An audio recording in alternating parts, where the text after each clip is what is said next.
Brian Turner back with you here again. You may recall a previous video we talked about the G chord. So what we're doing is we're doing the three chords in the key of G, or G, C, and D7. So if you missed that video, you can probably go right up here and look at the little link, or maybe it's up here, maybe it's up here. Little link leads you to the G chord. But there's three chords in the key of G: G, C, and D7. So this is the second one of the series. We're going to talk about the C chord. So we talked quite a bit in detail about how intervals are used in the first video on the G chord. So now you should see. Let's see, where is it? It's up. I think it's over here. No, it's over here.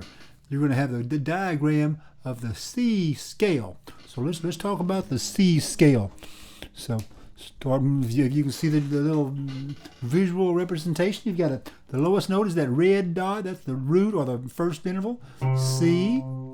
Fourth string open is D. Second fret is E, which is the third interval. Third fret is F. G is the third string open. A is on the second fret. Then you have your second string open is B, and then C. Then you have D again on the third fret. First string E, F, G.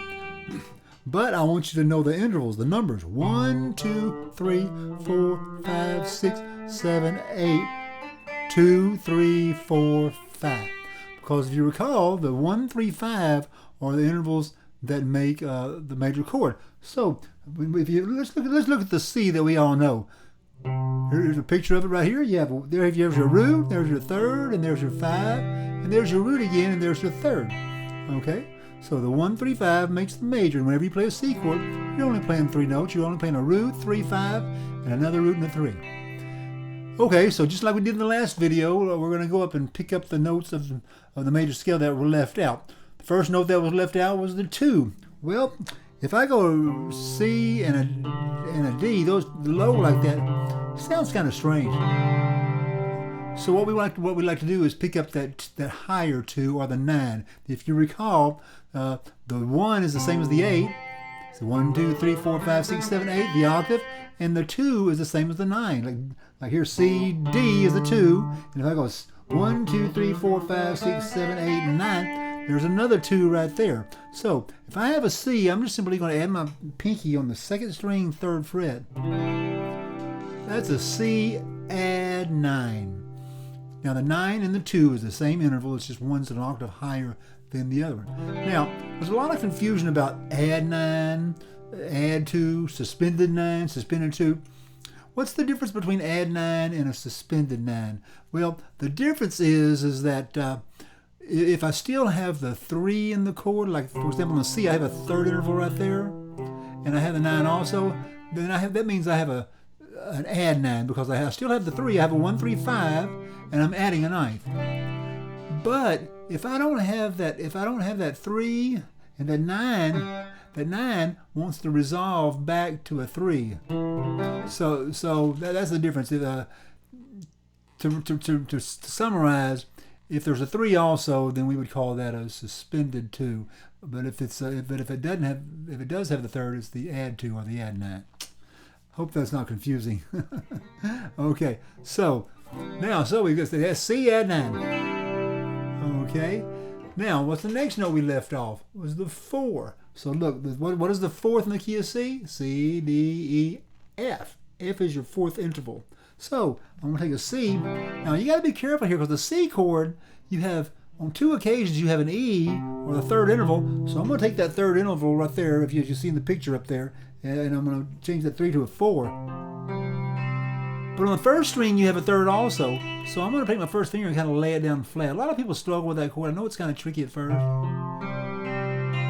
But you see, you've got your first finger laying across 2 strings, and then you have your third, fourth finger up there on the 5th and 4th string.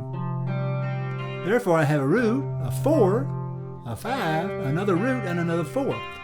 And because there's no third, it wants to resolve. It's a C suspended 4th.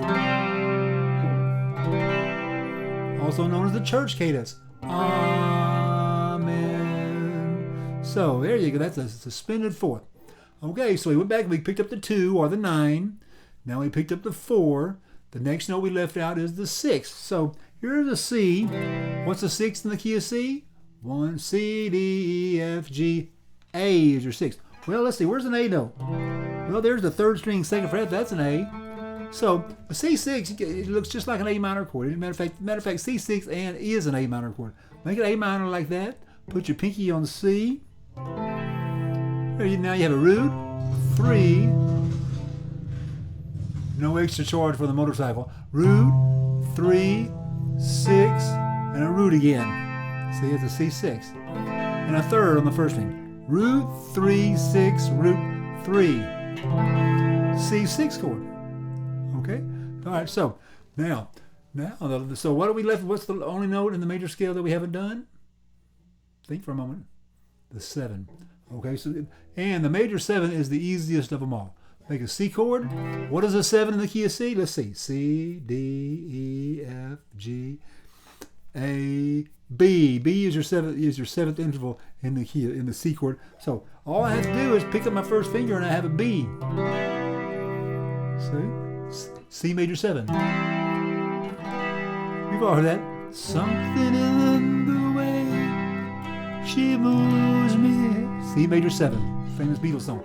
Okay, so to recap everything we've done, we've got a C, which only has a root 3, 5. Add your pinky to the 2nd string, 3rd fret. We've got a C, add 9. Now, go back to C. Add your pinky to the 4th string, 3rd fret, sus4. You need to take your first finger and bar it, get the 1st string, 1st fret. C, sus4. Go back to C.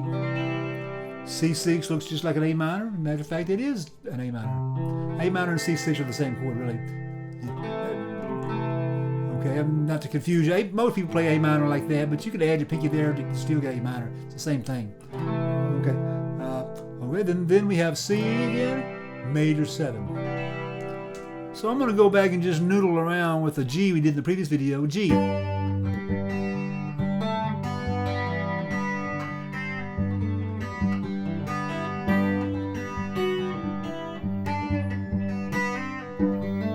Now I'm going to noodle around with C.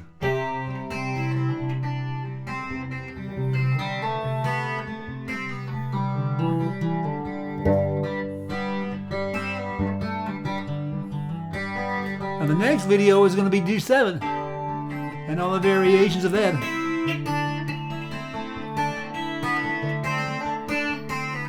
You should see a link to that there or over here, and that'll take you to the number 3. Thanks for visiting. Bye.